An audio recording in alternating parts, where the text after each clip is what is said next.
Je suis ma propre muse. Je suis le sujet que je connais le mieux, le sujet que je veux mieux connaître. Frida Kahlo.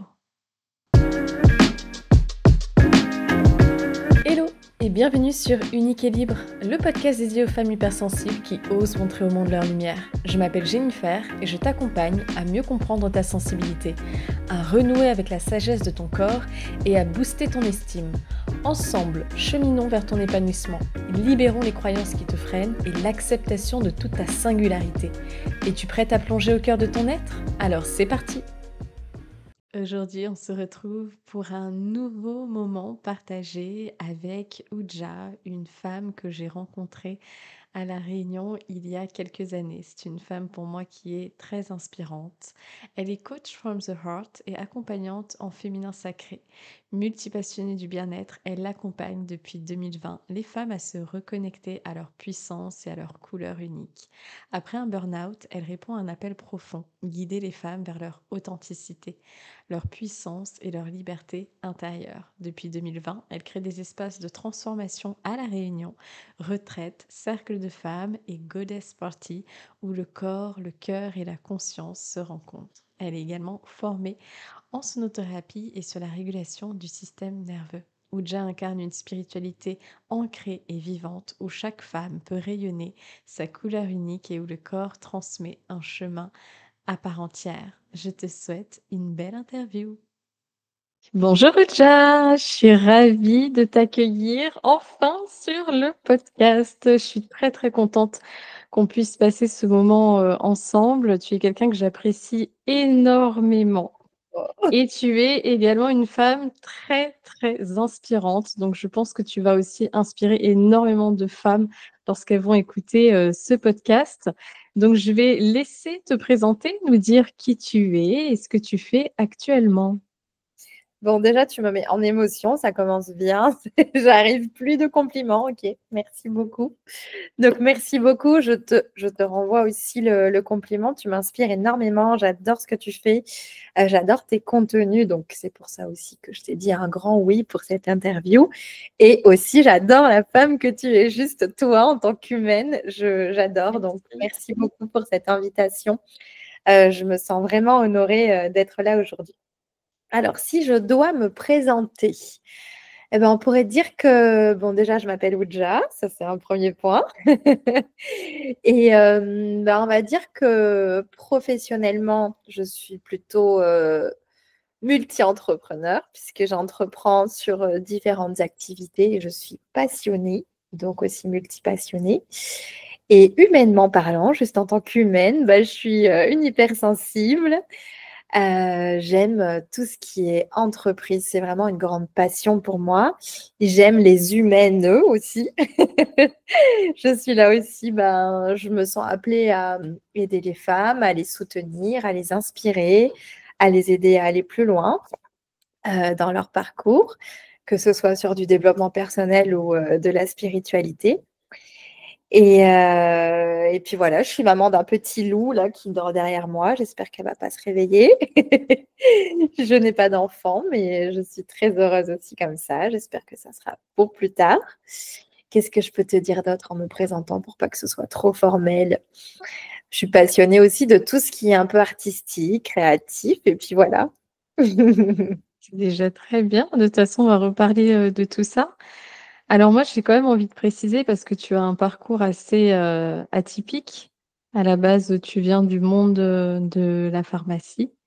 Tu Oui, avais ta pharmacie, il me semble. Et oui. aujourd'hui, tu es maintenant, alors on pourrait dire, une nouvelle entrepreneur plutôt dans le côté spirituel et tu as aussi ouvert ta boutique Éclat de Lune ainsi que ton espace de formation, la Tente Rouge. Est-ce que justement, tu peux nous parler de ton parcours un peu plus professionnel, peut-être parcours d'études? Et qu'est-ce qui s'est passé pour que d'un coup, tu prennes un chemin qui soit complètement différent? Alors, du coup, moi, je suis titulaire d'un doctorat, donc je suis docteur en pharmacie. J'ai fait mes études à Montpellier. J'ai un parcours un peu, bon, tu fais tes études, ça se passe bien. C'était pas évident hein, parce que d'obtenir quand même ce diplôme qui était à la base à un concours, tu vois, tu arrives dans l'amphi, il y a 1000 personnes, on te dit, bon, là, on n'en prend que 200 à la fin. Tu es à 13 000 km de ta famille, tu as tout quitté. Donc, moi, j'ai une facette de ma personnalité où c'est un peu, tu vois, la détermination. C'est bon, bah, quand j'ai décidé de quelque chose, je ne lâcherai pas l'affaire, quoi.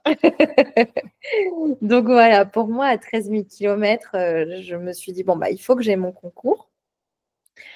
Et en fait, j'ai fait mes études, mais je me suis rendu compte que j'avais une phobie du sang. Ça, je ne sais pas si je t'en avais parlé. Donc, à la base, j'ai quand même dû aller très tôt consulter pour pouvoir continuer mes études. Parce qu'après, le métier en lui-même, tu n'es pas trop confronté en fait. Quand tu es pharmacienne, tu es plus un chef d'entreprise dans la santé et en libéral, mais c'est pas comme si que c'était des études d'infirmière, quoi. Donc voilà. Bon, déjà, il y avait un petit hic dans mon parcours. Et en fait, je suis rentrée et puis ensuite, j'ai racheté les parts dans l'entreprise où j'ai travaillé par la suite. Et du coup, j'ai été entrepreneur pendant 10 ans. Et j'ai géré une équipe de 12 personnes. Voilà, ça c'est sur mon parcours en tant que docteur en pharmacie. Et le point de rupture, mais je pense que tu me diras après, je pense que tu me poseras peut-être la question par la suite, je ne vais pas spoiler. Il y a eu un événement particulier dans ma vie qui a fait que eh ben, je me suis reconvertie par la suite et ma vie a pris un tout autre tournant. Mmh. Est-ce que justement, tu as toujours voulu à de base, bien avant qu'il y ait cet événement-là qui a bousculé, est-ce que toi tu t'es dit: «Bah, voilà, moi je veux, être docteur en pharmacie» ou est-ce que c'était peut-être, quelque chose, un peu plus, familial? Oui, Une alors en fait, attente? hem, moi à la base, bon ça là, ça va loin dans les détails, mais je suis plutôt une littéraire. Donc j'avais eu, je sais pas, je crois que j'ai eu 20 en anglais au bac, 19 en histoire géo, enfin un profil plutôt entre littéraire et économique. J'ai voulu faire école de commerce et du coup, comme j'avais mon père qui était pharmacien, je me suis dit, bon, allez, je tente pharmacie parce qu'en fait, j'ai fait un double cursus juste après mes études. Je suis allée à la fac d'anglais. Ça ne m'a pas plu et j'ai tenté la fac de sciences. C'était vraiment le campus juste en face. Donc, sur la même année, j'ai pu faire des études de, on va dire, un côté un peu scientifique. Et je suis quelqu'un de très curieux. Donc, j'ai découvert la biologie végétale et c'est là que je me suis dit, waouh, ça a l'air passionnant. Et en discutant, en fait, cette première année, juste après le bac, bon, c'était pas concluant. Donc, je me suis dit, bah, tiens, biologie végétale, il y a beaucoup de biologie cellulaire, il y a un côté un peu aussi fonctionnement du corps humain, enfin, tout ça, ça me parlait. Donc, je me suis dit, bon, je vais tenter de faire pharmacie et puis comme ça, on verra. Et voilà, du coup, j'ai fait mes études et c'est vrai que c'était passionnant. Moi, le côté qui m'a plu dans les études, c'était vraiment la botanique. Je suis une grande passionnée de plantes, j'ai un DU en botanique. Même là, si je te montre ma petite étagère juste à côté dans la cuisine, j'ai toutes mes petites tisanes. Enfin, voilà, ça, c'est le côté un peu plus sorcière, on va dire. Parce que c'était ça, les sorcières à l'époque. C'était juste des femmes qui avaient la connaissance des plantes et qui pouvaient les utiliser pour aider les autres personnes du village et les soigner. Carrément, il y avait déjà, quelque part cet appel de la femme, médecine. Alors moi, j'aimerais bien maintenant savoir du coup, quel a été cet événement qui a fait qu'il y a tout qui a basculé? Alors, ben, cet événement, c'est au bout de 10 ans d'entrepreneuriat. J'ai commencé non, même pas 10 ans, 8 ans. J'ai commencé en 2012 et j'ai été lâchée un peu comme ça. Tu vois, j'avais 28 ans. Bon, bah vas-y, maintenant, je devais gérer une équipe de personnes qui étaient tous presque, ils n'avaient pas le double de mon âge, mais presque. Et puis, sans compter sur les rapports de force un peu dans le côté un peu commercial. Il y a aussi beaucoup de négociations parce que je gère aussi le côté parapharmacie. Au bout de 8 ans, en fait, on avait d'énormes rentes aussi. Enfin, on avait beaucoup de choses à rembourser, tu vois, c'est très lourd. C'est pas une petite entreprise, c'est un peu comme un rouleau compresseur, tu vois. Il y a des achats à faire. on est dans des énormes sommes. Il y a des crédits aussi parce qu'une pharmacie, ça coûte assez cher. Et finalement, bah, voilà, j'ai fait un burn-out. Et je pense que ce burn-out, il est multifactoriel. Il y avait un côté aussi émotionnel parce que, comme je disais, je suis une hypersensible, mais à ce moment-là, je ne savais pas trop comment gérer cette part-là de moi. Et quand tu es face à des gens régulièrement et que tu dois gérer une équipe, moi, j'avais ce côté où je laissais toujours la porte de mon bureau ouverte et mon équipe avait accès à moi. Mais je sentais qu'en fait, c'était toujours un stress pour moi d'être en interaction avec eux. Et dès que j'avais oui, est-ce que je peux vous parler? J'étais toujours un peu dans un stress, tu vois. Donc, je pense que émotionnellement, j'avais pas à l'époque les bons outils. J'étais accompagnée, hein, j'étais accompagnée en fascia, mais je pense que c'était pas suffisant. J'ai fait aussi une école de gestion, j'ai fait l'IFG Paris, où ça t'apprend aussi parce que tu n'as pas du tout ce côté-là quand tu fais des études de pharmacie.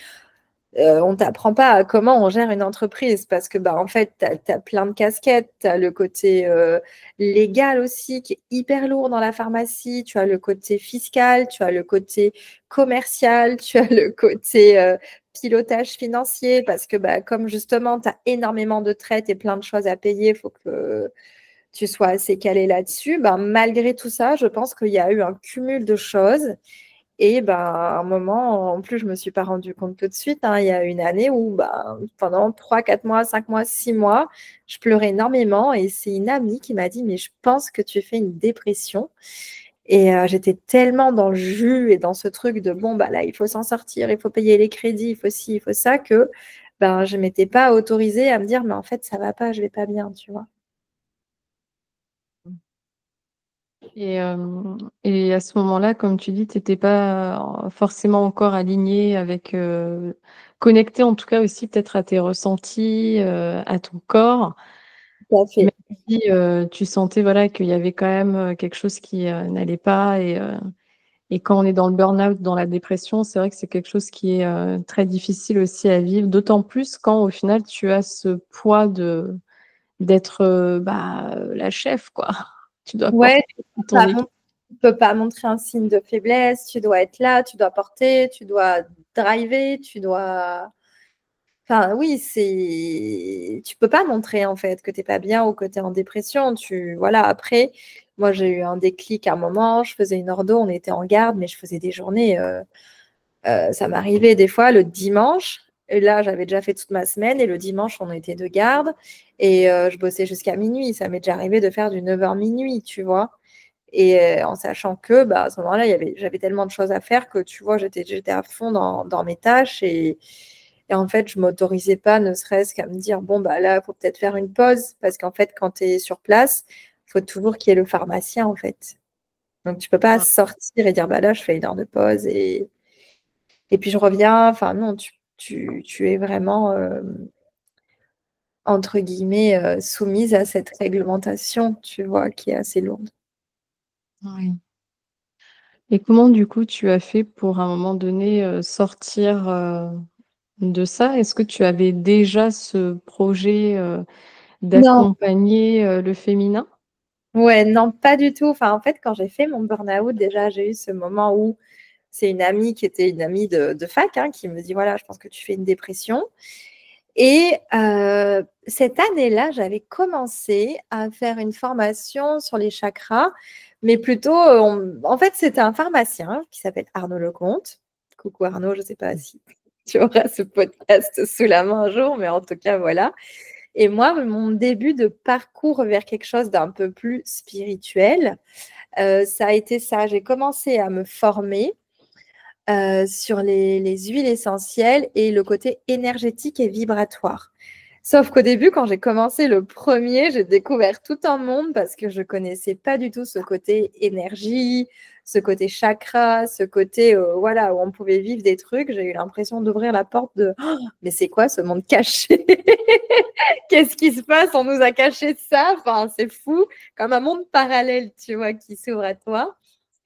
Et donc ça, c'était un peu, je dirais, le début parce que j'étais suivie en fasciathérapie, mais jamais je m'étais dit, tiens, je vais transmettre puisque j'étais suivie à titre personnel. Tu vois, ça fait peut-être 8 ans maintenant que, même plus 9 ans, que je prends des soins en fasciathérapie, en somatopsychopédagogie, pour déployer les perceptions corporelles. Mais voilà, à ce moment-là, j'y pensais pas. Et puis, du coup, il y a eu cette dépression. Ensuite, j'ai fait une pause. Et au moment où j'ai fait une pause de 3 mois. J'ai repris parce qu'il y a eu le Covid. Parce que moi, ma dépression, mon burn-out, c'était en 2019. Et en mars, je crois, 2020, pouf, c'est le Covid. Et là, je me dis, mais parce que moi, je voulais prendre le temps de réfléchir, de m'arrêter. Et finalement, eh ben, j'ai dû repartir directement là-dedans, et dans quelque chose de très dur. Parce qu'en pharmacie, nous, on n'était pas à la maison, on n'était pas là à faire des plats maison, à aller dire oui, il n'y a plus de farine dans les rayons. Non, non, nous, on était au front et il y avait vraiment énormément de travail, il y avait beaucoup d'absentéisme et tout. Et c'est à ce moment-là, en fait, je me rappelle du moment. J'ai eu comme un déclic parce que je prenais ma voiture, je prenais mon petit lot avec moi et j'allais chercher du gel hydroalcoolique, de la solution. En fait, on devait produire le gel hydroalcoolique et à ce moment-là, il n'y en avait plus du tout sur l'île. Donc, les pharmacies avaient une dérogation pour en fabriquer. Et moi, du coup, bah, je prenais ma voiture avec mon chien et j'allais dans l'Est à l'usine de Bois Rouge pour récupérer de l'alcool en fait. Et à ce moment-là, sur la route, j'avais commencé à avoir une petite application, je ne sais plus c'est quoi le nom, mais c'est un peu comme Mind Valley, c'est un truc un peu comme ça où tu as des petits cours. Et en fait, j'avais vu un truc et j'ai dit, ah, reconnectez-vous à l'énergie féminine. J'étais genre, bon, il y avait plusieurs choses dedans qui m'intéressaient, l'amour de soi, l'intuition, la reconnexion au corps. Et c'était un petit cours comme ça. Et donc, je faisais ça, j'écoutais ça sur la route. Et puis, d'un coup, pouf, je me dis, mais attends, mais… Et je commence à regarder justement la personne qui donne ce cours-là. Elle s'appelait Kat. Et puis, je sais pas, il y a un truc qui se passe et je me dis, tiens, je vais aller voir qu'est-ce qu'elle fait. J'ai commencé à voir sur son site, j'ai commencé à voir qu'elle donnait une formation et là, ça a été comme une évidence. C'était ouais, il y a 5 ans, accompagnante en féminin sacré. Et là, ça a été voilà, c'est ça qui a été pour moi le point tournant pendant le Covid. J'ai dit, bah, vous avez une formation qui commence bientôt. Elle me dit, oui, oui. Et puis, c'est en ligne. Donc, tu vois, ça posait aucun problème que je fasse la formation pendant le Covid. Et en fait, ça a été un point tournant vraiment de, OK, c'est ça que je veux faire et je sens que je veux aider les femmes. Et je veux aider les femmes comme moi qui ont peut-être trop fait et qui se sont peut-être un peu perdues et qui sont en pilote automatique et qui ont besoin de retrouver en fait leur essence et leur pourquoi. Parce que moi, c'est Une belle intention. Quand je t'écoute, ça me donne des frissons.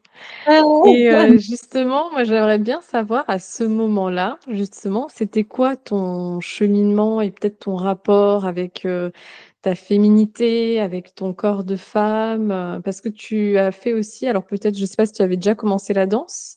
Oui, alors moi, avec ma féminité, ça a toujours été quelque chose de… J'ai jamais été en combat, en fait, avec ma féminité, si tu veux. La danse orientale, quand j'ai fait mes études, j'ai découvert cette danse-là. J'avais fait mon concours. Ça faisait 2 ans que j'étais à Montpellier. Puis j'ai découvert cette danse. Ma prof a monté sa compagnie. Et du coup, elle m'a dit, bah, est-ce que tu veux venir et tout.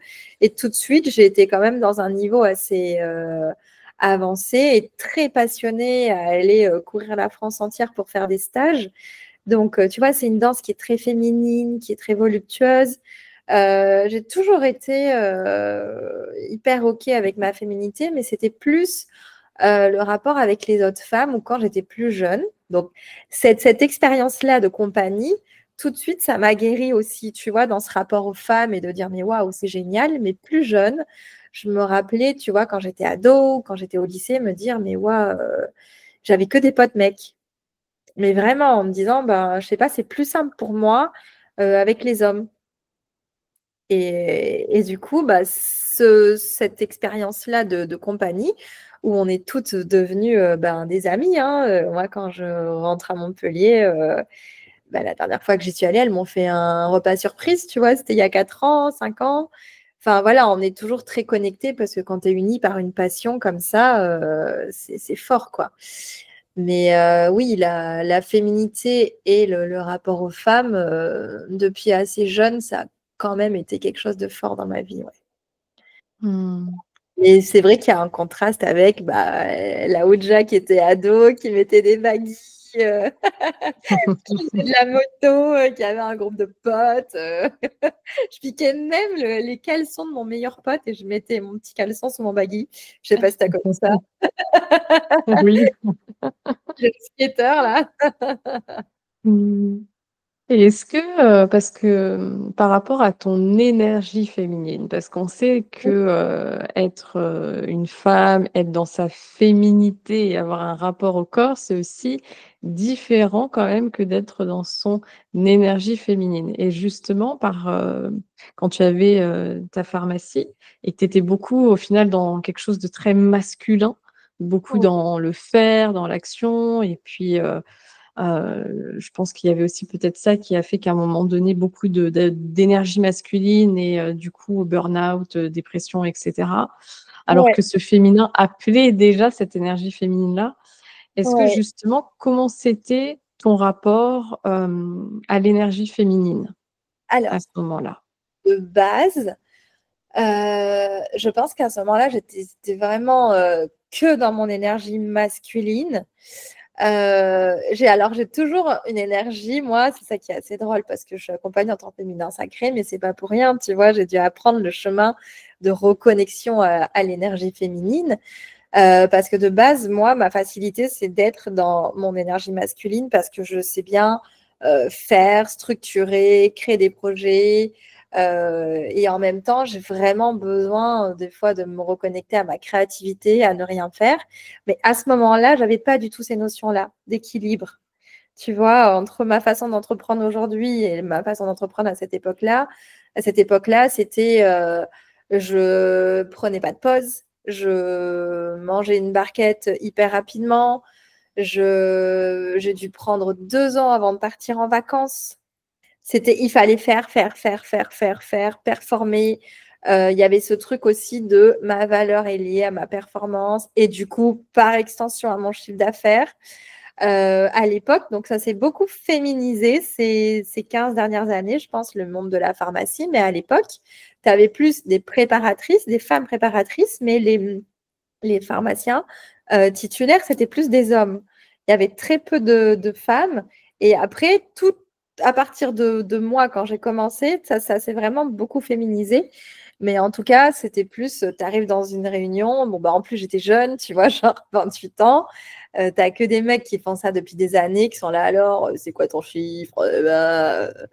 Et puis alors, ils faisaient que des blagues hyper misogynes, que des sous-entendus, enfin, tu vois, alors que des fois, c'était juste des réunions de groupement, tu vois, mais du coup, toi-même, tu rentres dans la danse parce que c'est comme des codes et pour être respecté, valorisé, voilà, tu sais, ce genre de blague où enfin, où tu dis un peu comme ma bip, voilà, tu vois, Mmh. c'était un petit peu cette ambiance-là. Et moi, je me suis aussi identifiée à ça, alors que c'était profondément pas moi, parce qu'aujourd'hui, ça me choquerait, tu vois, de vouloir imiter des codes masculins pour me sentir dans ma puissance. Mais à l'époque, j'étais pas initiée, j'étais encore jeune, tu vois, et voilà, manque d'expérience et tout ça. Et du coup, il y a des codes en place. Même si toi, tu es une femme, tu penses que c'est ce chemin-là qu'il faut emprunter pour être reconnu aux yeux de tes pairs, tu vois. Mmh. Oui. Et c'est quoi justement ta vision du féminin sacré? Alors, ma vision du féminin sacré, tu parles dans l'entreprise ou juste ma vision de pour moi, c'est quoi le féminin sacré? Pas forcément dans l'entreprise, ou dans le travail, mais après tu peux aussi nous partager là-dessus, mais de manière, je veux dire, générale. Pour toi, c'est quoi être une femme qui est, en paix, connecté avec son énergie féminine. Eh ben, écoute, maintenant, je me dis, mais on devrait apprendre ça à l'école, tu vois, tellement c'est quelque chose qui t'aide parce que si tu n'es pas connecté à ton énergie féminine, tu vas être constamment en lutte. Tu vois, déjà, il y a ce truc un peu où monde linéaire, performance. Quand tu te reconnectes à ton énergie féminine, bah, tu acceptes ton côté cyclique, donc tu vas aussi pouvoir performer si tu le souhaites, mais à ta façon, tu vois. Parce que l'idée, c'est pas de dire, bon, bah, je suis dans mon énergie féminine et puis je fais plus rien et je me laisse dans mon yin, parce que tu as aussi des femmes qui ont ce problème-là. Moi, je connais des femmes qui ont une énergie féminine très forte. Et du coup, quand tu t'assois juste avec elles, tu es, ah, tu vois, moi qui suis un peu feu, elles sont très, très haut. Mais tu vois, le but pour moi aujourd'hui, après 4-5 ans passés depuis ma certification d'accompagnateur féminin sacré, c'est reconnaître cette énergie féminine en soi, s'y reconnecter et la cultiver. Parce qu'encore une fois, c'est quelque chose de dynamique. Et surtout, ce qui compte pour moi aujourd'hui, c'est l'équilibre avec l'énergie masculine au sein de soi. C'est cet équilibre-là, il est vital. Et surtout de comprendre qu'en fait, que c'est une danse et que c'est pas quelque chose qui est bon, bah aujourd'hui je suis là, peut-être que demain je serai là, j'aurai peut-être 30% de féminin et puis 70 de masculin. Et puis après, aujourd'hui, quand je vais programmer par exemple mes semaines, mes mois de travail, bah, je sais à peu près quel objectif j'ai, c'est cadré et en même temps, je me cale des moments de repos. Dans ma journée, je me cale des moments où je ne fais rien, mais vraiment rien, genre même pas méditer. C'est juste, je m'allonge et puis je laisse mon esprit un petit peu divaguer, tu vois. Et la connexion à l'énergie féminine, elle est là. C'est dans la capacité aussi des fois à s'arrêter et ne rien faire sans culpabiliser. Et après, ben, le côté sacré, c'est pour moi la magie de la femme, quoi. Mais moi, je suis une girl's girl, quoi, tu vois. Je trouve que la femme, elle est belle dans sa puissance, tu vois. C'est de sortir aussi de je dois montrer que je suis puissante, mais avec des codes masculins, tu vois, alors que l'intuition, c'est ta plus grande force, tu vois, et les femmes, on a ce côté hyper intuitif, mais comme on a été déconnecté justement de notre énergie féminine, on nous a appris à toujours vouloir chercher à l'extérieur. Alors qu'au final, ben, quand tu te connectes à toi et à cette énergie féminine, tu sais que tu as la réponse. Des fois, tu ne sauras pas expliquer pourquoi, mais toi, tu sais. Ok, c'est plus A que B, mais je sais. Mais c'est à l'intérieur de toi. C'est aussi ce côté, ben, reconnaître le côté sacré de notre corps, sortir des tabous, arrêter de dire que voilà, ben, les lunes, c'est sale, avoir honte. Ben non, c'est plutôt aussi en parler ouvertement entre femmes et pas dire est-ce que tu aurais un tampon, s'il te plaît? Parce que, tu vois, c'est tout ça, c'est sortir des tabous, c'est briser nos chaînes invisibles aussi. Tu vois, il y a aussi ce côté par rapport à l'âge, le fait de vieillir, des sortes de. Tu vois, il y a plein. Le féminin sacré, pour moi, c'est briser en fait plein de chaînes un peu invisibles, inconscientes. Et pour aider le collectif en se disant, bah voilà, moi, j'incarne un autre paradigme, ça va aider les autres femmes à le faire. Et puis tout ensemble, on peut y arriver. Tu vois, il y a quelque chose d'individuel, mais à la fois de collectif. Je ne sais pas si je réponds à la question, je suis partie un peu dans plein de Non, choses. tu as très bien tu as très bien répondu. Et puis, l'énergie féminine, c'est, au final l'être. Donc je Ouais. pense que ça nous apprend aussi à nous accepter tels que l'on est et que, une femme, elle a droit d'être, comme elle a envie d'être, de faire comme elle a envie aussi, de faire. Et voilà, on parle là d'énergie féminine, mais peut-être que pour les femmes qui vont écouter ce podcast, qui n'ont pas trop cette notion, Oui, l'énergie féminine, c'est aussi chez les hommes, hein. Il n'y a pas que, voilà, chez les femmes pour essayer aussi, de préciser celles qui ne comprennent pas trop cette notion d'énergie féminin, masculin, ou autre. oui.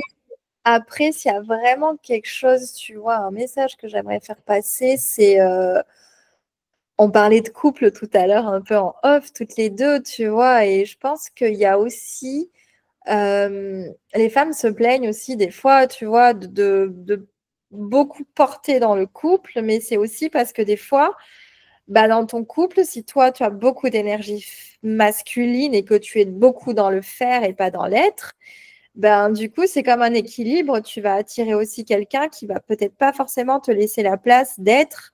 Et c'est hyper important de cultiver ça pour tout, en fait, pour soi, pour son bien-être, mais aussi pour qu'il y ait une forme d'équilibre aussi dans le couple. Comme on disait que les hommes aussi, bah, eux aussi, ils ont énergie masculine, énergie féminine. Et bah, je pense que pour être heureux, il faut que chacun arrive à équilibrer ses propres énergies. Voilà, homme ou femme. Carrément. Oui. Et est-ce que tu peux nous dire, par exemple, déjà peut-être dans ton propre vécu, mais surtout dans les femmes aussi que tu as accompagnées et que tu rencontres aussi quotidiennement dans ta boutique, hein, parce que ta boutique est quand même, dédiée au féminin sacré. C'est quoi les mots que tu peux voir, principaux et récurrents dans notre société, tu vois, qui soient liés aux femmes et aussi, comme, comme j'ai pu te le demander, dans tes accompagnements? Eh ben, il y a beaucoup de j'ai pas le temps, j'ai pas le temps, j'ai pas le temps. Je verrai après. Donc, comme une difficulté vraiment à prendre le temps pour soi. Alors que je pense que ces mêmes femmes, elles savent trouver le temps pour leurs amis, pour leur famille, pour leur mari, pour leurs enfants. Ça, pour moi, ça serait vraiment le truc numéro un. Et en fait, c'est se dire que bah, on a toujours le choix dans les histoires qu'on se raconte.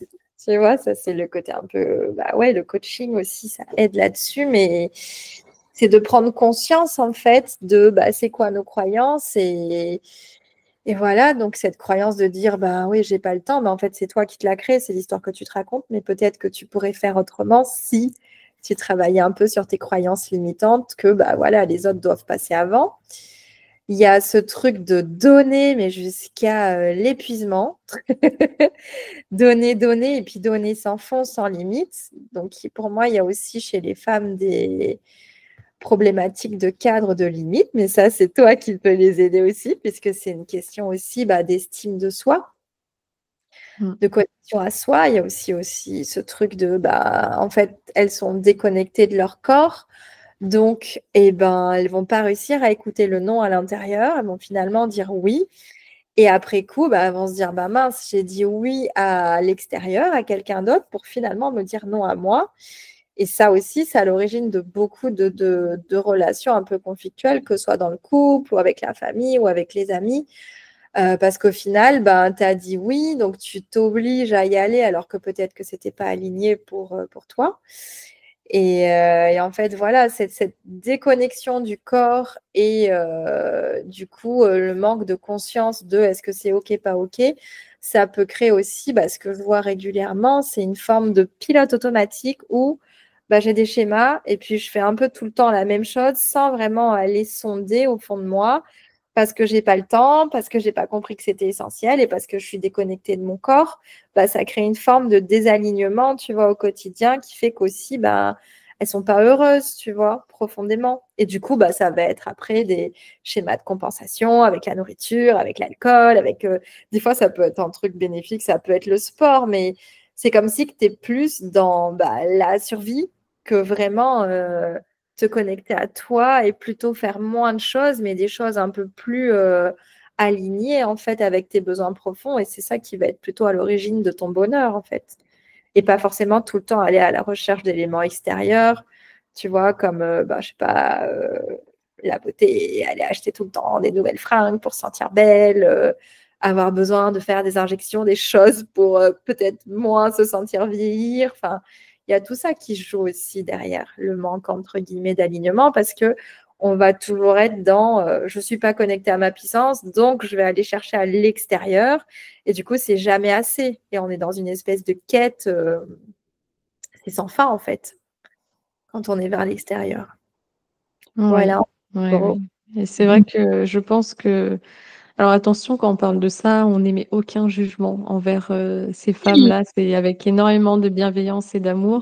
Et puis en C'est, sachant que nous aussi, on peut avoir ça. Je veux dire, c'est pas parce que moi j'en parle, je dis que c'est les problématiques de mes clientes, mais c'est pas pour autant que soit je suis pas déjà passée par là, ou moi je vis aussi ces choses-là. En ce moment, je travaille beaucoup sur bah, comment être encore plus ma source, ma propre source de reconnaissance, comment être encore plus alignée, bien sûr. Merci de le rappeler. tout à fait. Et moi aussi, on chemine, hein, c'est le cheminement aussi, d'une vie comme on dit. Et puis, je voulais aussi dire qu'il y a quelque chose de très enraciné, qu'il faut pas oublier, qu'il y a aussi le patriarcat depuis des milliers, voilà, des siècles. Et du coup, il y a quelque chose aussi dans l'inconscient un peu collectif en nous, tu vois? Qui fait que, la Ouais, place ouais, de la femme, elle doit être, de cette façon, que le sacrifice, c'est comme si c'était noble en fait, qu'il fallait à chaque fois faire passer l'autre, ses besoins en premier, que ça soit le partenaire, les enfants, et cetera, et s'oublier. Et c'est là où justement ça devient, difficile, et comme tu dis, il y a des femmes qui sont complètement déconnectées en mode automatique parce qu'en fait, pour elles, c'est la normalité, en fait. normalité.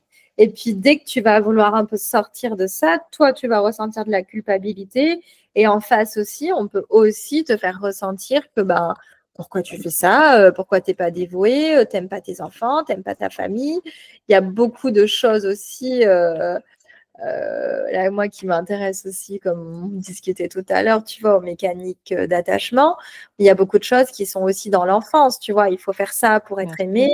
Depuis toute petite, tu vois, les petites filles, et c'est avec les mamans d'aujourd'hui que ça doit changer dès l'éducation, tu vois, ce côté trop, ben, si tu fais ça bien, maman, elle va t'aimer, sinon elle t'aime Mmh. plus.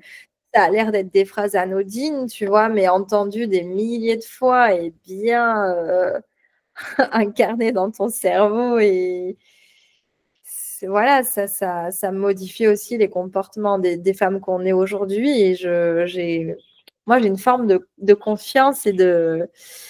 Je sais pas, je suis certaine, en voyant moi mes amis, comment elles éduquent leurs enfants aujourd'hui, que les enfants de demain auront peut-être pas toutes les casseroles qu'on a nous à gérer, tu vois. Ils auront peut-être. Carrément.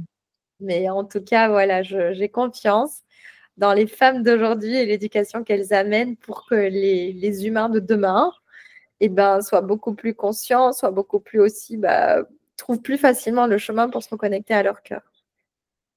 Carrément. Et puis, c'est un travail, enfin un dépouillement, on va dire, le fait de se reconnecter à cette énergie féminine, à nous-mêmes. C'est pas seulement que pour notre descendance, parce qu'on oublie aussi que ça va impacter, pardon, toutes les sphères, au final, de notre vie, tu vois? Et toutes ces croyances aussi qu'on a héritées. Moi, c'est pour ça que j'avais fait aussi l'atelier, héritage féminin de tarot coaching, pour justement aller identifier, là, toutes ces croyances qu'on a, que ça soit, voilà, sur l'entrepreneuriat parce que, si tu es, dans ta famille, on t'a pas valorisé le fait de créer ton entreprise, ou que tu as pas eu des modèles aussi, qui ont créé ton entreprise, ou même peut-être le fait déjà même de gagner ton propre argent déjà. Et puis, il y a aussi, dans le couple, voilà, qu'est-ce que c'est quoi le couple? Tu vois? Il y a beaucoup de croyances que oui, les hommes, c'est tous les mêmes, on peut pas leur faire confiance, et cetera, et cetera. Et en fait, des fois, on se rend pas compte, tu sais, des phrases qu'on dit, même autour de toi. Des fois, tu peux avoir des amis ou autres qui vont dire des choses, et puis, qui au final sont des croyances, quoi, tu vois? Mais pas, parce qu'il y a des croyances aussi qui sont, libératrices, salvatrices, et qui nous élèvent, hein.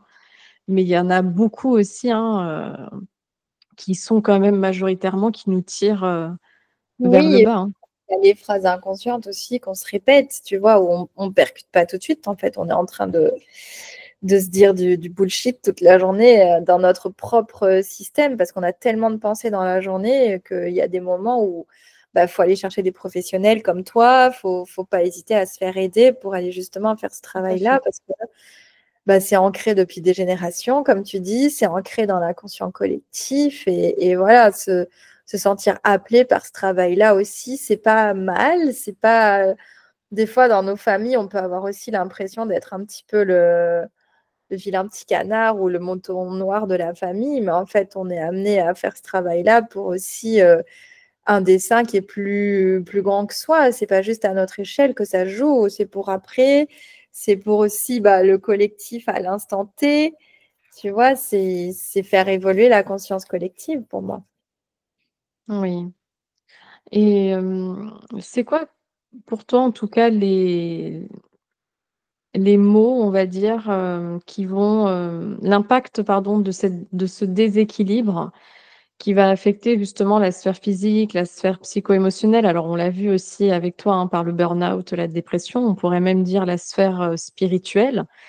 et même le lien qu'elle a avec les autres, ses relations, sa vie de femme, de mère. On sait qu'aujourd'hui, il y a quand même, aussi de plus en plus de maladies, par exemple gynécologiques, tu vois, liées à l'identité féminine, hein. Moi, je pense que ce n'est pas non plus quelque chose, d'anodin, hein, vu que j'ai moi-même Non, eu de l'endométriose. Mais qu'est-ce que ouais. tu as pu aussi constater d'autre, Tu veux dire au niveau physiologique? Ouais, peut-être un petit peu physique, psycho-émotionnel aussi, tu vois? Ou même le côté un peu plus, spirituel, parce que c'est vrai que dans cette recherche de quête aussi de se reconnecter à soi, on peut le voir aussi, hein, dans la spiritualité, il y a, des fois où on peut aussi se perdre, Ouais, vraiment. alors c'est vrai que je pense qu'il y a aussi un truc qu'on appelle le bypass Oui. spirituel, je pense que tu Mmh. connais. C'est vouloir toujours être amour et lumière, love and light. Et en fait, non, pour moi, ce parcours-là, c'est avant tout reconnaître les parts qu'on n'aime pas, tu vois, les parts qu'on ne voudrait pas montrer aux autres, les parts qui nous dérangent. Je sais pas, notre jalousie. Pour certaines, ça va être la dépendance affective. Pour certaines, voilà, là, je parle surtout en amour parce que je trouve que justement, le couple, c'est un très, très bel outil d'épanouissement et de déploiement de soi si on arrive à comprendre qu'est-ce qui se joue sans être dans action-réaction et voir sur quel bouton ça vient appuyer et où est-ce que là, je peux aller en fait. Je m'éloigne du sujet. Mais en vrai, ce côté spirituel, là, des fois, ça peut être aussi toxique parce qu'il y a énormément de choses. On peut aller dans le Reiki, on peut aller dans les chakras, on peut aller dans le côté indien, on peut aller dans le Tao, on peut. Enfin, je pense que. Après, ça, c'est mon côté docteur en pharmacie peut-être, mais je pense qu'à un moment, on est dans un corps physique, un corps incarné. Donc, déjà, d'aller travailler sur le corps, les zones de tension, là où ça circule pas, et surtout la reconnexion. Je vois beaucoup de femmes, au-delà de l'aspect physiopathologique, où effectivement, il y a beaucoup d'endométriose parce que inflammation, stress, déconnexion de sa nature cyclique, pour moi, c'est lié. Après, c'est que mon point de vue et je ne dis pas la science infuse là-dessus, mais je pense qu'une femme qui va accepter de ralentir et de se reconnecter à ces 4 saisons dans son cycle, déjà, elle a peut-être moins de chances de faire de l'endométriose. Parce que pour moi, j'ai comme ma lecture à moi, c'est vouloir être linéaire dans une nature cyclique, c'est-à-dire suivre le rythme linéaire du monde, qui est un monde patriarcal, et en même temps refuser un peu cette nature cyclique, donc le fait de ralentir, puis de carrément s'arrêter. Moi, je sais que j'ai mes lunes quand c'est la pleine lune. Là, j'ai eu sur les clips et tout, c'était yeah, c'était génial. Mais du coup, à un moment, euh, ouais, cette nature cyclique-là, je pense que ça aide aussi bien sur la santé mentale parce que ça nous autorise aussi à se dire qu'il y a des jours avec, des jours sans. C'est moins catastrophique de dire ah bah j'ai pas le moral. Bah oui, bon bah c'est ok, j'ai pas le moral, je suis sur ma phase descendante en termes d'énergie, je vais bientôt avoir mes lunes. C'est certain qu'une femme qui force, bah, physiologiquement, ça va se ressentir. Après, tu as aussi le grand mal de notre siècle, c'est l'inflammation qui est à l'origine d'énormément de pathologies. Le cortisol qui est là. Enfin, je pense que si on réfléchit de façon holistique, bah, ouais, les femmes aujourd'hui, elles ont encore plus besoin de ralentir, quoi. Et de se connecter à leur corps pour écouter les signaux avant-gardistes. Tu vois, moi, depuis 2 ans, j'ai été quand même hyper stressée parce que c'est pas rien de tout recommencer à zéro, de mettre toute son épargne dans un projet, faut mettre tes ovaires sur la table, faut y aller. Et du coup, ouais, j'ai eu mon stress qui était au niveau maximum, mais j'avais toujours de la conscience là-dessus. Et j'ai fait aussi ce travail de système nerveux, mais je pense qu'il y a énormément de femmes qui n'ont pas cette conscience aussi d'être en mode survie. Là, on sort un peu du côté féminin sacré, mais c'est une réalité physiologique en fait. C'est-à-dire que dans ta santé mentale, tu es en survie, dans ton corps, tu es en survie. Et ça, euh, je ne dis pas que la solution, c'est de ralentir et de rien faire, parce que des fois, ça va beaucoup plus loin. Et tu le sais aussi, parce que avec cette histoire de système nerveux, notamment quand tu travailles sur le nerf vague, il y a aussi des schémas à à déconditionner et puis se reconditionner à avoir plus de ventral, comme on dit dans le milieu du nerf vague, cultiver son ventral. Mais je pense que oui, plus les femmes seront connectées à leur corps déjà, plus sur tous les points, au niveau du système nerveux, au niveau de leur énergie féminine, au niveau de leur corps, ça ira mieux. Parce que cette connexion au corps, elle est complètement perdue. Et du coup, oui, ça peut être un point d'entrée, cette nature cyclique, ce pilier de la nature cyclique qu'on utilise beaucoup en féminin sacré. Parce que ça va t'apprendre à te dire, OK, bah, tous les mois, vers telle période, j'ai à peu près tel symptôme. OK, je sais que 2 jours avant mes lunes, je vais être un peu triste, machin. Bah, à ce moment-là, je programme de ne rien faire. Moi, j'arrive un petit peu à faire ça. Alors, c'est pas tout le temps et c'est OK, on n'est pas là pour être parfaite non plus. Mais juste de ramener plus de conscience vis-à-vis de ce corps, vis-à-vis juste de notre énergie au quotidien. Oui, et moi je trouve que c'est une très belle qualité que tu as, Oudja, d'avoir aussi cet aspect terre à terre et concret. Et moi, je l'ai aussi, tu vois, dans mon travail. Autant on aime être dans notre féminin, on aime être dans ce côté très spirituel, énergétique ou autre. Mais Oui, comme tu l'as souligné, il n'y a pas que ça. Et à chaque fois, je le rappelle aussi, tu vois, dans mes accompagnements, des fois, il y a un côté aussi très physiologique. Des fois, oui, c'est le cerveau, c'est le système hormonal. Voilà, donc des fois, il faut aussi apprendre à avoir quelques notions. On ne dit pas qu'il faut être hyper calé sur le sujet, mais je trouve que quand tu as déjà ces clés sur le système nerveux, un petit peu le système hormonal et te reconnecter à ton cycle menstruel, mais ça t'amène mais tellement de paix, tellement bien déjà sûr. un peu d'apaisement et d'autant plus si tu es une femme, hypersensible au potentiel ou autre. Parce Mm. que des fois, c'est quand tu as pas ces notions-là, quand tu es une femme hypersensible, tu vas mettre toute la faute sur ton Oui, hypersensibilité. Voilà. Donc tu vas dire en fait, si ça se passe pas bien, c'est parce que je suis trop sensible, parce que mais non! En fait, c'est juste que tu as peut-être un système nerveux qui est dérégulé. Comme tu dis, c'est peut-être que là, tu es dans la phase avant la sorcière et du coup, tu peux plus blairer personne. personne. Et puis, des fois, c'est aussi parce qu'au fond, dans l'inconscient, il y a aussi un traumatisme qui fait qu'il y a quelque chose dans l'extérieur qui déclenche, tu vois. Et donc, je pense que c'est important, surtout quand on veut se faire accompagner, vraiment, aujourd'hui, tu vois, moi, je prône ça vraiment, parce qu'il y a Ouais. trop de choses dans le domaine de la spiritualité New Age qui commencent vraiment à m'agacer. J'en avais déjà un petit peu abordé et je pense que je vais commencer à re-en parler aussi sur le podcast. Mais si vous choisissez de vous faire accompagner, que ce soit avec Oudja ou avec moi, s'il vous plaît, choisissez des personnes aussi qui amènent ce côté ancré, incarné, parce que je pense que c'est pas anodin si on a un corps, d'accord? Et si on est dans la matière. Alors, il y a le côté incarné, et puis aussi, moi, j'ai envie de dire, tu vois, avant d'aller dans les sphères spirituelles, juste si on parle d'un point de vue énergétique, l'ancrage, il est hyper important pour pouvoir aller un peu plus haut, pour celles qui sont Et oui, là-dedans. Mais en fait, pour moi, ton ancrage, c'est aussi ta capacité à avoir déjà travaillé avec un psychologue, par exemple, sur tes blessures. Moi, au niveau de mes clientes, je leur dis, hein, je ne suis pas psy. J'ai déjà eu des clientes qui étaient en burn-out et je leur ai dit, je suis désolée, je ne peux pas vous accompagner. J'ai eu une demande là récemment de, oui, alors sur les blessures, ben non, moi, je suis vraiment spécialisée en tant que coach sur, je vais t'amener un peu plus loin, mais il faut déjà que tu aies ta fondation au niveau de ce travail des schémas, des blessures, parce que pour moi, c'est comme genre les racines de l'arbre, en fait. Le côté psychologique et physiologique, c'est déjà ça.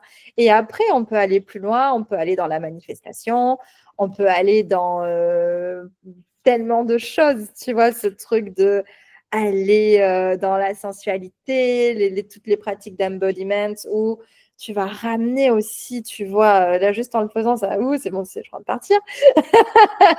Mais tu vois, se ramener l'énergie, mais d'abord, il faut un cadre, il faut quelque chose pour accueillir tout ça. Et si votre base, elle n'est pas bien structurée, en fait, il y a aussi peut-être des personnes qui ont des personnalités de border et qui ne sont pas au courant. Il y a plein de psychopathologies où ça peut aussi vriller.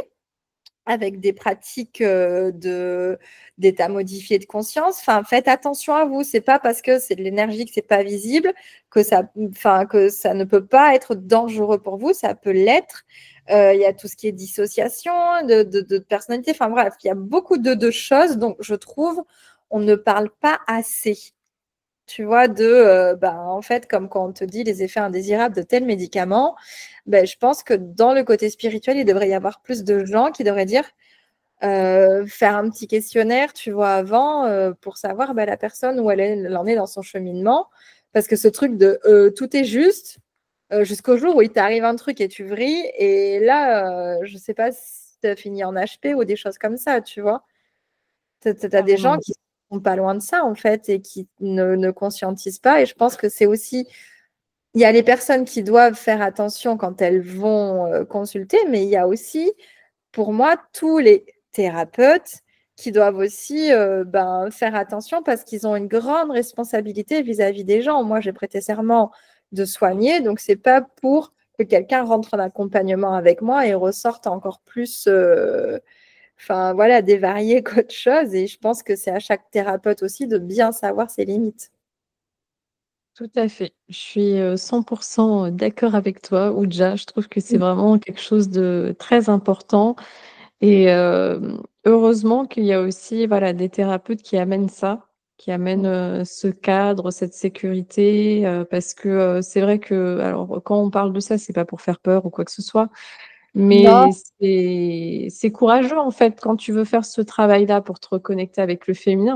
On oublie aussi que l'énergie féminine, hein, c'est le côté inconscient, c'est le shadow work, c'est l'ombre, voilà. Donc c'est pas forcément plaisant. Oui, ça va être libérateur. Oui, tu vas te connecter à ta féminité, tu vas être mieux dans ton corps en tant que femme et tu vas faire des choses mais extraordinaires.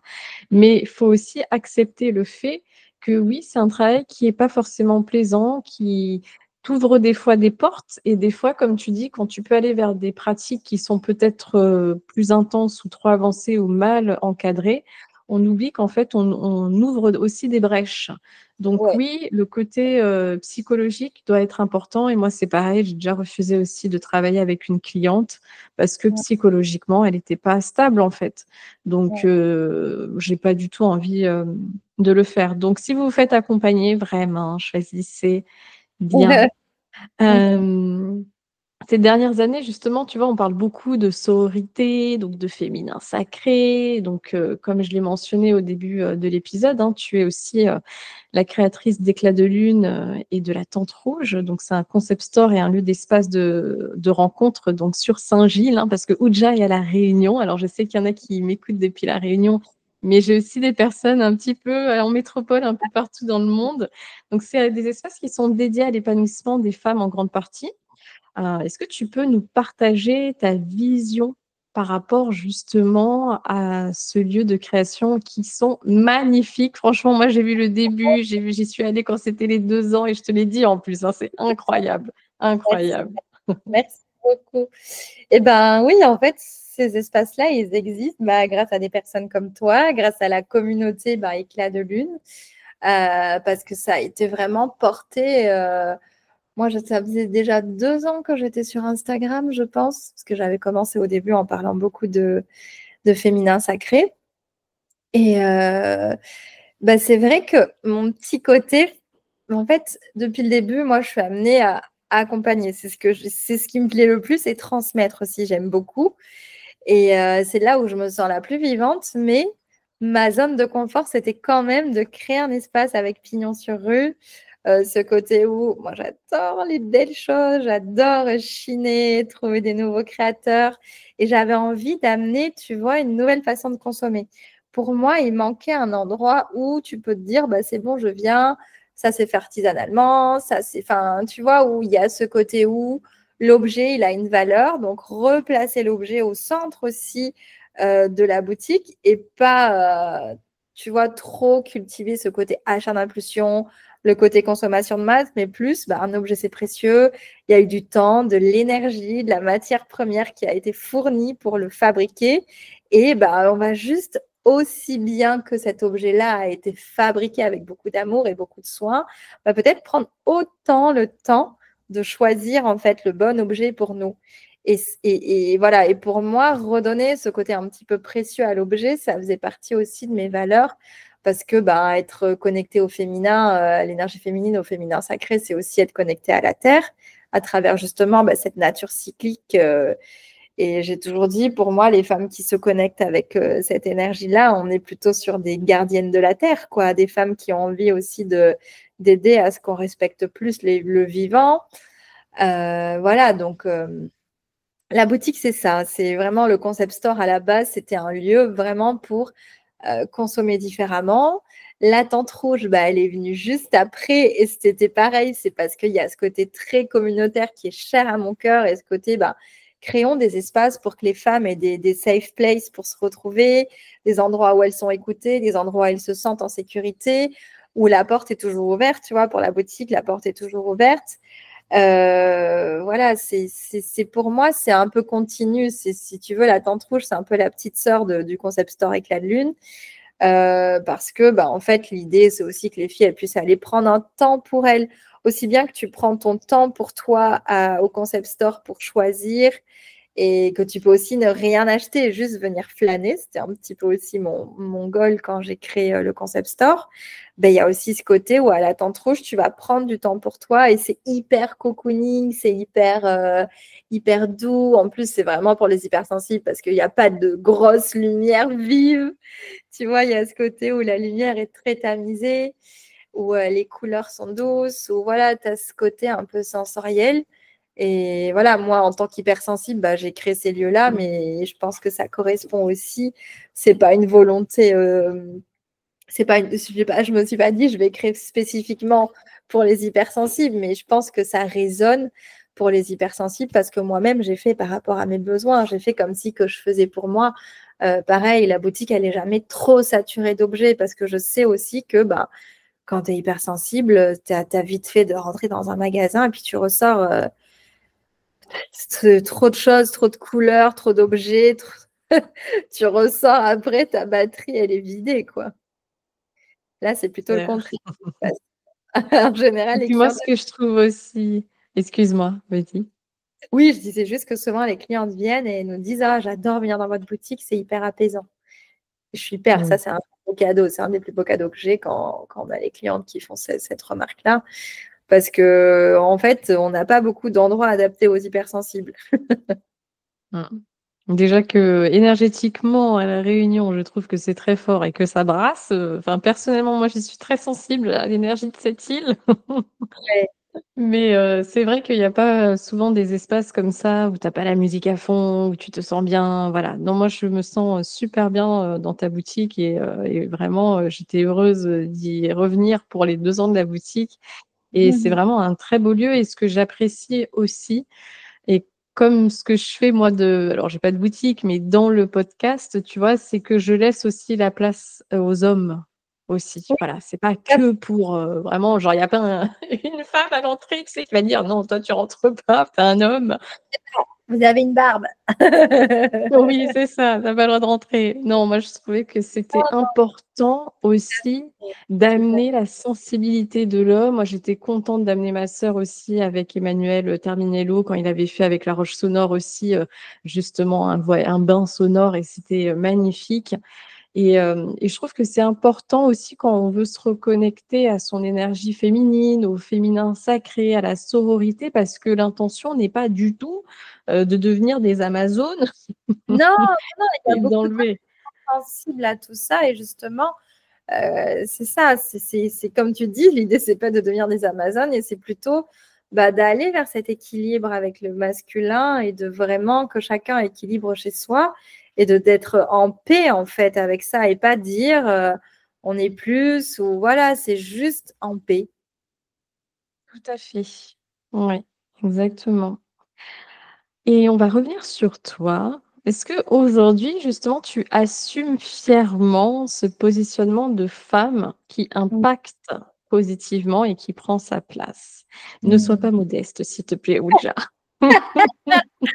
Écoute, merci beaucoup de voir ça chez moi. Merci. J'assume. C'est-à-dire que je suis dedans, si tu veux. Je suis en continu dans les projets qui permettent aux femmes de se déployer. Moi-même, je me déploie à travers ça, donc je me vois en mouvement, tu vois. Mais oui, c'est assumé dans le sens où c'est comme une raison d'être aujourd'hui. Tu vois, des fois, je me pose juste là, je me dis, mais tu vois, je suis trop heureuse du monde, du milieu dans lequel j'évolue, des clients, des rencontres, des projets aussi qui prennent forme parce que, tu vois, tu peux le créer, le projet, mais s'il n'y a personne à qui ça parle, finalement, tu vois, cet impact-là, il est là parce que les femmes sont aussi prêtes à y aller, quoi.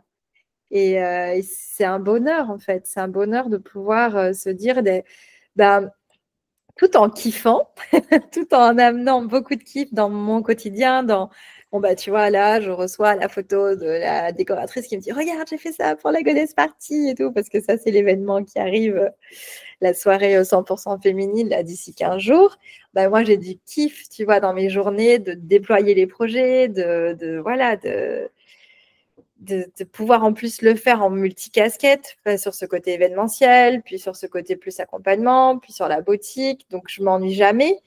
Et du coup, bah, je suis très contente de me dire bah, que ça impacte aussi positivement le monde et que aussi je suis au service des femmes pour qu'elles elles aillent vers plus de kiff aussi dans leur vie, tout simplement, tu vois. Je pense que si Ouais. tout kiffait, il n'y aurait plus de guerre.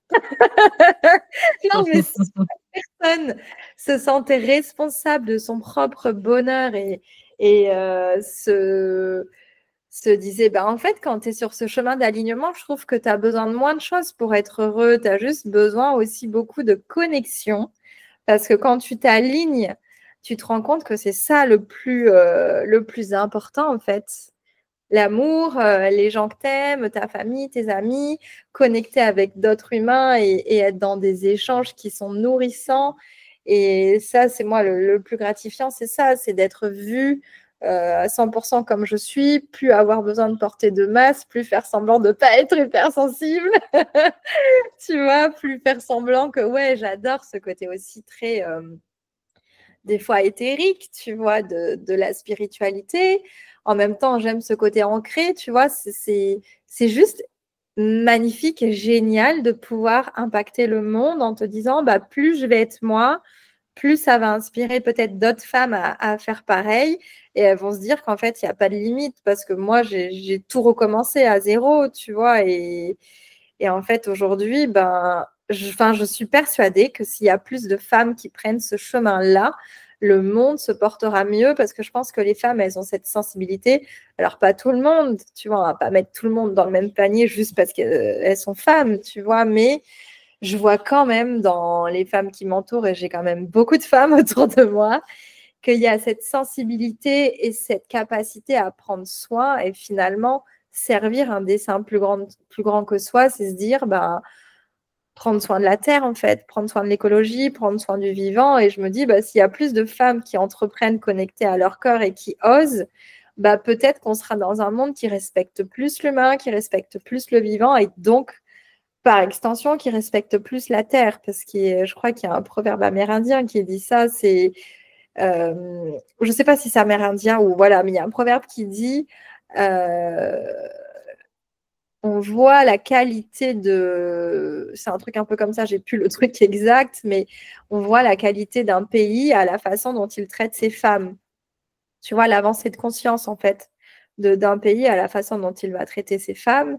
Et moi, je suis persuadée que plus de femmes qui entreprennent égale plus de conscience égale un monde plus juste. Enfin, je suis peut-être un peu trop utopique, mais disons que c'est ça qui me permet de tenir et c'est ça qui me connecte à mon pourquoi et qui me donne envie d'aller plus loin chaque jour, tu vois. Ouais. Mais c'est précieux, ça t'appartient et c'est très beau et je trouve que c'est aussi une belle vision.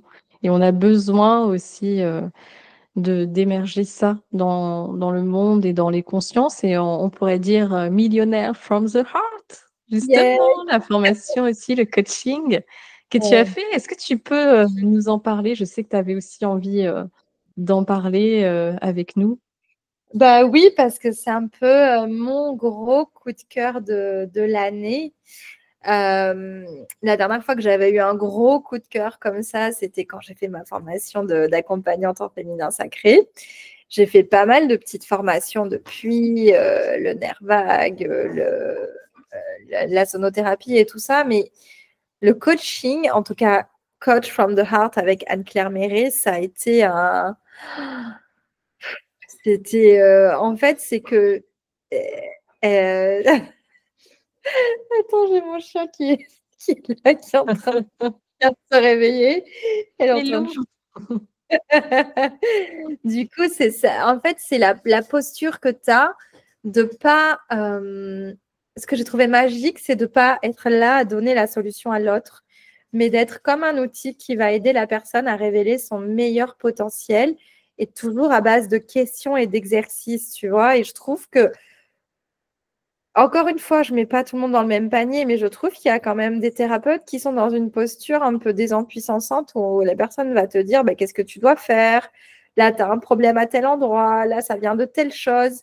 Au lieu de plutôt te mettre dans la posture de la personne qui est là pour avoir plus de conscience et pour se poser les bonnes questions, tu vois. Et j'ai trouvé que c'était hyper empuissant en fait de coacher les gens. En plus, il y a un truc où c'est vraiment bah, un nombre de séances. Donc, fatalement, tu vois, il y a un début et une fin. Et en fait, la personne, elle sait que pendant cette période-là, elle va mettre son focus sur une thématique. On peut refaire des sessions après, mais c'est pas un truc qui, des fois, comme quand tu fais une analyse en psychanalyse, là, où ça peut être toute ta vie et tu n'as jamais fini. Tu vois, il y a vraiment un sentiment d'accomplissement, quoi.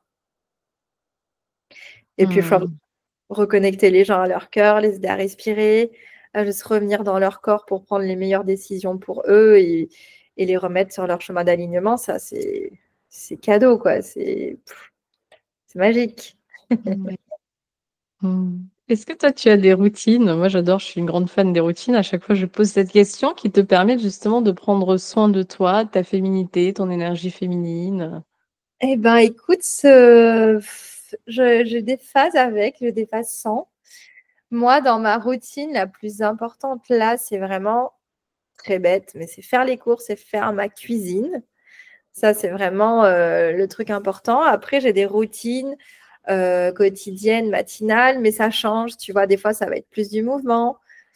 En ce moment, je vais plus me dire quand je rentre dans la voiture, je respire. Tu vois, ça dépend de mon corps, de quoi il a besoin. Et j'essaie un peu d'écouter mon corps au quotidien. Je suis un peu anti-discipline. Moi, je suis pour le plaisir. Donc, je vais beaucoup faire les choses. Ça va me permettre de répéter en prenant plutôt la porte du plaisir et en me disant, OK, ah, j'ai trop kiffé ce que j'ai fait la dernière fois. En ce moment, mes routines, c'est danse, danse, danse, danse. Je suis à fond sur la danse. Là, j'ai repris un petit peu le zouk brésilien. Donc voilà, ça change. Des fois, je suis en mode morning routine avec vraiment quelque chose de bien cadré, écrire, demander à mon corps de quoi il a besoin, prendre mon verre d'eau, des choses comme ça un peu plus santé. Mais des fois, je suis un peu plus comme, OK, je laisse le corps un peu me dire de quoi il a besoin. Hmm. C'est bien.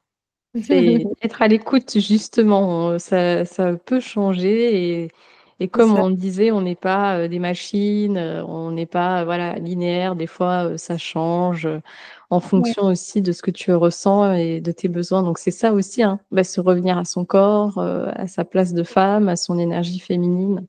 c'est ça. Est-ce que tu aurais un livre, alors ça peut être en lien par exemple avec le féminin sacré ou autre, ou ça peut être aussi un podcast, une personne inspirante à recommander? Alors, un livre, je dirais, ben, un qui m'a beaucoup changé ma vie dernièrement et qui a beaucoup impacté ma façon de conscientiser les choses, c'est ben, Le nerf vague de Ludovic Leroux. Je pense que tu connais. Un podcast ou une personne, en ce moment, je m'intéresse quand même pas mal à tout ce qui est tantra et cette façon de devenir sa propre source d'amour. Parce que, bon, ça fait quand même 6-7 ans que je suis quand même persuadée que c'est love is the answer, que l'amour est la clé, quoi. Et du coup, c'est Sophia Sondari, je la trouve hyper intéressante. J'ai fait une petite masterclass avec elle, là, il n'y a pas longtemps. Et j'ai beaucoup aimé ce truc de une formation pour t'aider à devenir la source d'amour que tu es censée être en tant que femme. Voilà. Oui, parce que de base, le tantra, c'est quand même ça. C'est pas que, le côté, de la branche, de la sexualité sacrée, Non, là, cette c'est formation basé sur l'amour. n'a rien à voir. Enfin, je pense qu'il doit y avoir 2 ou 3 pratiques d'embodiment et de connexion à sa sensualité, mais c'était pas porté sexualité, c'était vraiment se reconnecter à soi et travailler son estime de soi, son amour de soi et peut-être sans doute des rituels, tu vois, de reconnexion assez puissantes avec le cœur, avec le corps. Oui, super. De toute façon, je mettrai, ce que tu nous recommandes dans les notes, de l'épisode. Pour finir, est-ce que le où est-ce que l'on peut te retrouver? Donc on sait à la boutique, mais comment on peut aussi, travailler, avec toi? Alors du coup, là, pour l'instant, je suis coach. Je n'ai pas encore lancé de programme, mais j'ai des clientes en one-to-one. Donc après, je ne démarche pas forcément pour l'instant. J'ai des personnes qui me demandent et je leur propose des séances. Donc c'est plutôt du coaching de vie. Après, j'aime bien orienter aussi en fonction des besoins de la personne. Je peux lui dire aussi que je peux changer de casquette et qu'on peut travailler un peu plus sur la féminité, la sensualité, l'énergie féminine, le féminin sacré. Tout dépend des besoins de la personne. J'inclus un petit peu aussi, des fois, ça peut être aussi tout ce qui est nerf vague. Là, je fais des ateliers aussi pour les entreprises. Ça, je n'ai pas trop communiqué sur mes réseaux non plus, mais nerf vague et voyage sonore, parce que je trouve que c'est intéressant, tu vois, pour les collaborateurs, les collaboratrices, d'apprendre à gérer leur stress, d'apprendre à comprendre leur système nerveux et en même temps d'avoir une petite fin avec un voyage sonore où pour moi, c'est la relaxation ultime, où le cerveau, il bascule, qu'on veuille ou qu'on veuille pas, il va basculer en relaxation. Et après, c'est plutôt les services comme la tente rouge ou le commerce, venir à la boutique. Il y a l'e-shop aussi qui est en ligne. Et les événements aussi, vu que maintenant, ça y est, j'organise au moins une retraite par an. La prochaine sera en avril. Donc, ça sera sur toujours la même thématique que celle de la dernière fois, confiante et puissante. Et là, dans 15 jours, il y a la Goddess Party. Donc, c'est la version beaucoup plus fun entre femmes et puis voilà, se célébrer en fait. Je pense qu'il n'y a pas assez d'espace pour que les femmes osent ouvertement se célébrer. Tu vois, moi j'ai vu chez moi à quel point des fois c'est difficile. J'essaie vraiment de faire un travail pour me rendre compte, tu vois, de ce que je fais, d'être dans la gratitude aussi, d'être au service de tout ça. Mais je trouve que des fois, c'est difficile de le dire ouvertement et en même temps, je pense que c'est là où la vraie guérison, elle se passe. Tu vois, quand tu es avec d'autres femmes et que tu dis, ouais, moi, je suis fière de ce truc. Tu sais, de le dire ouvertement, pas qu'avec soi-même, tu vois. Et en plus, voir qu'en face, il y a aussi ce regard où, moi, dans mes missions, il y a ce truc de incarner un nouveau paradigme aussi, tu vois, entre femmes et sortir de la compétition et être plus dans la collaboration. Donc voilà. Mmh. Carrément et on peut aussi, te retrouver sur les réseaux sociaux. Donc il me semble, tu es sur Instagram. Est-ce que tu es sur, d'autres, plateformes? Sur Facebook aussi, mais ouais, beaucoup plus principalement sur Instagram. OK, Éclat de super. vie. Comme ça, Ouais. je vais pouvoir le mettre du coup, dans les notes. Vous allez avoir, toutes les infos. Je te remercie, infiniment Oudja pour ce moment, c'était super. Merci, d'avoir répondu, à l'appel et puis, continue à prendre, bien soin de toi, à éclairer, à propager, justement l'amour et le féminin, sacré et puis on se dit à très bientôt. À très bientôt et merci à toi. J'ai reçu énormément pendant cet instant avec toi. Donc, merci du fond du cœur pour ton invitation, pour ta belle présence et puis pour tes jolis mots. Je n'y attendais pas, donc merci beaucoup. Cet épisode avec Oudja t'a plu? Fais-le nous savoir. Commente, like, partage, abonne-toi, écris-nous et on se retrouve très vite pour un prochain épisode. Ciao, ciao!